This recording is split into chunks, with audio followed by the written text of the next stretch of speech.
और क्या करें। अस्सलामुअलैकुम जी दोस्तों, कैसे हैं? मैं उम्मीद करता हूं आप सब खैरियत से होंगे और हम भी आप लोगों की दुआ से खैरियत से हैं। और आज वीडियो हम शुरू करते हैं अल्लाह उसके रसूल के फजल करम और शुक्र के साथ। आज वैसे ही हम गांव से बाहर निकले थे, ये सामने हमारा गांव भी है, तो हम सैर के लिए निकले थे। तो हमने जब वहाँ पे बच्चों को गेम करते हुए देखा, और ये गेम हमारे इलाके में पाई जाती है, शायद ये बहुत ही कम लोगों ने ये गेम खेली होगी और देखी होगी। और ये बच्चे जब खेल रहे थे तो हमने बच्चों को देख के हमें भी हमारा बचपन याद आ गया, और हमने सोचा कि हम पूरे पाकिस्तान में बताते हैं कि ये गेम भी हमारे इलाके में पाई जाती है और ये बच्चे किस तरह खेलते हैं और कैसे एंजॉय करते हैं। आए हम आपको लेके चलते हैं, और मैं उम्मीद करता हूँ आप सभी खूब इंजॉय करेंगे।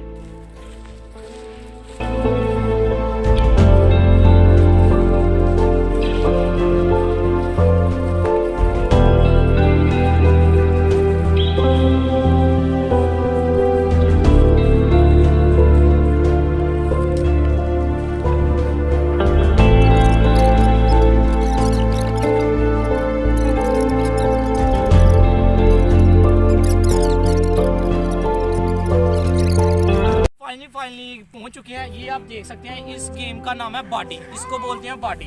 और ये लाइनें बनी हुई हैं, जो लाइनों वाला प्लेयर है ना, वो सिर्फ लाइन के अंदर ही रहेगा। और ये है बाजार, ये कैमरामैन आपको दिखाएगा, ये बाजार है। जो फर्स्ट रो पे खड़ा होता है ना, ये तकरीबन पूरे बाजार में इजीली घूम सकता है और किसी को भी हाथ लगा सकता है। जब किसी को भी हाथ लगाएगा तो उसको पॉइंट मिल जाएगा। और अभी हम आपको बाकायदा तौर पर खेल के भी बताएंगे, क्योंकि ये बच्चे काफ़ी कह रहे हैं मुझे कि आप हमारे साथ खेलें, और ये मेरा बचपन का शौक भी है, और मैं भी आपको खेल के दिखाऊंगा।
लगी दोस्तों आज की हमारी वीडियो। मैं उम्मीद करता हूँ सबको वीडियो बहुत ही अच्छी लगी होगी। और जैसा कि आप देख सकते हैं मुझे काफ़ी ज़्यादा सांस भी चढ़ा हुआ है क्योंकि गेम इतनी ज़्यादा मुश्किल थी और मैं काफ़ी ज़्यादा थक चुका हूँ। अगर आज की वीडियो आपको हमारी अच्छी लगी तो सबसे पहले लाइक करें, उसके बाद कमेंट में अपनी कीमती राय का इजहार लाजमी करें और क्या करें,